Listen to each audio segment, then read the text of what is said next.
Greetings, everybody. My name is James. I am from the internet. Today we are going to be talking about good news.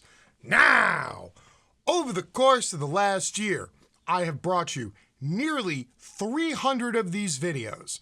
And normally, they focus on current events, the news of the day. I'm trying to keep you informed on not only what is going on, but what parts are being whispered while other parts are purposely being yelled out loud. It's kind of my jam. It's what I do. However, because I do focus on news and current events, I seem to have gotten a reputation as somebody who is the bearer of bad tidings, that I am the harbinger of doom, that I never give y'all any good news. So today, I am going to buck that trend and once and for all, kill the idea that I'm just the bad news guy. You ready for some good news? Cool, here we go. Retail workers are quitting at record rates for higher paying work. Quote, "My life isn't worth a dead-end job." Ah, nice. That's what we like to see.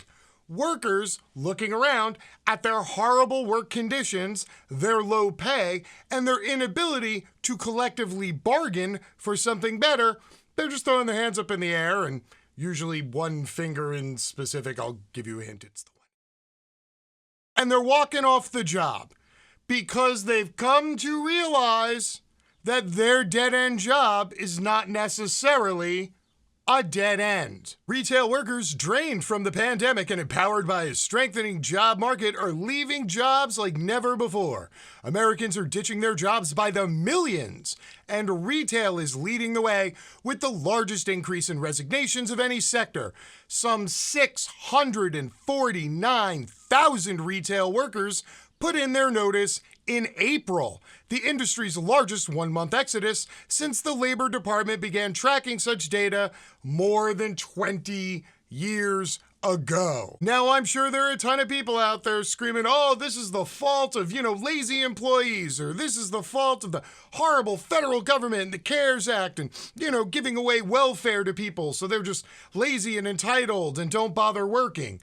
But I will remind you here that these are people who just quit their jobs, which means they were working, which means not only were they not collecting state unemployment, but they were also not getting federally enhanced unemployment benefits. So none of these people leaving their jobs can be explained away by saying, ugh, socialism. Some are finding less stressful positions at insurance agencies, marijuana dispensaries, banks, and local governments, where their customer service skills are rewarded with higher wages and better benefits.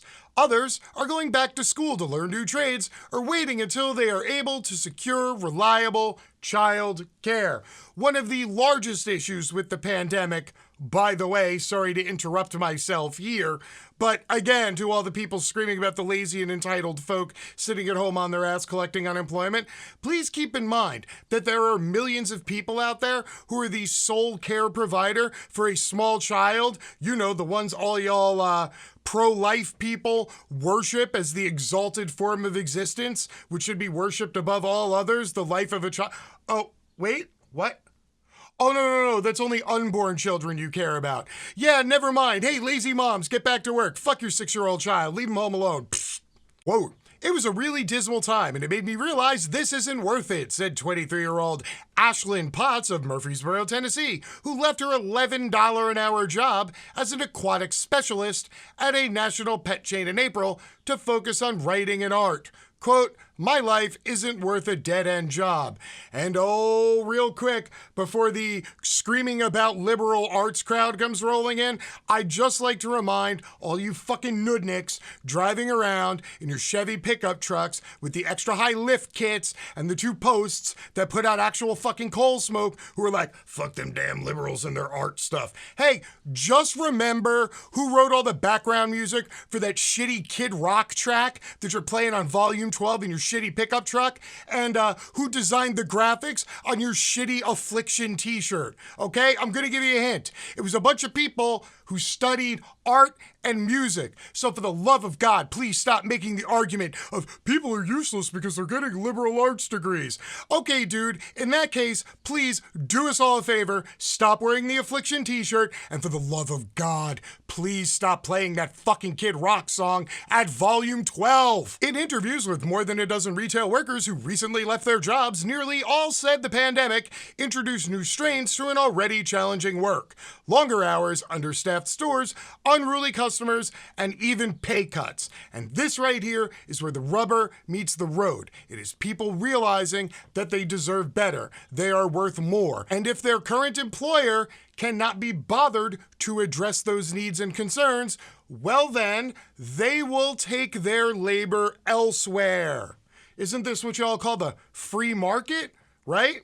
There's all these jobs available, people are going and filling them, that's just the free market. So don't get pissed off when you're sitting in the McDonald's drive-thru and it takes 18 minutes to get a McMuffin, and oh, by the way, McDonald's is only paying $11 an hour, while the fucking Jack in the Box across the street is paying $16 an hour. That's my free market. So shut the hell up and sit there quietly in the drive-thru and wait for your goddamn McMuffin like everybody else. Christina Knowles spent much of the pandemic working the closing shift at a dollar store, sometimes 9 consecutive days without a break, for a whopping $10.25 an hour. She felt isolated, anxious, and demoralized. Last month, the 34-year-old from North Carolina quit, leaving the industry she's worked in for most of her adult life. Now she works from home for a local law firm, a job that, 3 days in, still seems too good to be true. Quote, "There's a part of me that feels like this all must be a dream. There were a lot of things I liked about retail. I love talking to people and helping them, but the pandemic made me realize it was untenable." And if you're wondering what she's talking about, yes, she's talking about all the assholes who come into the store and grief about the mask thing and complain that the lines are long because nobody's working. Knowles said she began mulling a career change after 5 colleagues tested positive for the coronavirus late last year. Her lucky break, she said, came on a particularly busy night when the checkout lane snaked to the back of the store. A customer in line who was charmed by her upbeat nature and impressed that not a single customer left despite the wait encouraged her to apply for an opening at her law firm. Knowles applied in April and a few weeks later was offered the job as an intake specialist, earning $13 an hour plus benefits. Now think about this. This is somebody who's been a career retail worker with a chipper and upbeat personality, who is so good at her job, she's keeping people from leaving the store even when they have to wait online for half an hour. And all somebody had to offer her was $13 an hour and a minimum level of benefits to make her happy, to make her excited about her job, to make her feel like she has worth. But instead, her employer and customers literally beat that out of her until she was forced to leave. Thankfully, she got an offer because there's a very spruced up, energetic job market out there, and now all these unskilled laborers, maybe many of them for the first time in their lives, have the opportunity to, dip their toe in the pond and check what the temperature of the water is on them being able to possibly make a living wage somewhere else. Quote, "In a tight labor market, we often see big shifts among workers with low earnings. If you're making $12 an hour and there's a job down the street offering $12.50, why not jump? There's no reason not to," which is what is happening right now. Oh, damn you, free market, damn you.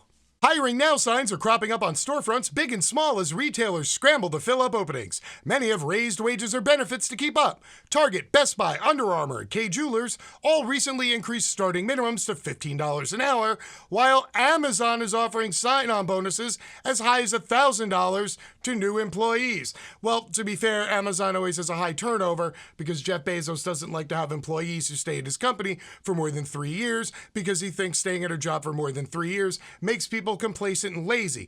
Also, Jeff Bezos has been at Amazon himself for like 22 years, but sorry, let me continue. Overall, retailers had nearly 1 million job openings in April, more than twice as many as they did a year ago. So what does this mean for you? Well, if you're an employer, it means that right now, you're going to have to pay more money to compete on the open market to get labor, and hey, that's just free market economics, so sorry. If you're a customer, it means that anytime you go to a business where they don't pay their employees well or treat them well, you are going to have to wait longer and probably have a subpar experience. Also, the people who run those businesses don't give a fuck, or else they would be paying more money to get more labor. So perhaps maybe you should stop supporting those businesses. But if you are a laborer, if you are somebody who works for less than $15 an hour, if you are in a job and you feel like you are somehow unsatisfied or not treated well in your job, well then, now is your time. Crack open the Help Wanted. See what's out there. Maybe get on a website, get a resume together, put it out there, because chances are you have a job and an employer who have been telling you that you have a limited skill set and thus this is all you are worth. Well, now is your opportunity to put their assessment of what you are worth to the test. So get out there, everybody, and get yourself one of them better jobbies and watch retail and fast food be forced to offer people a living wage or go under. Until next time, my name is James. I am from the internet and I am out. Peace.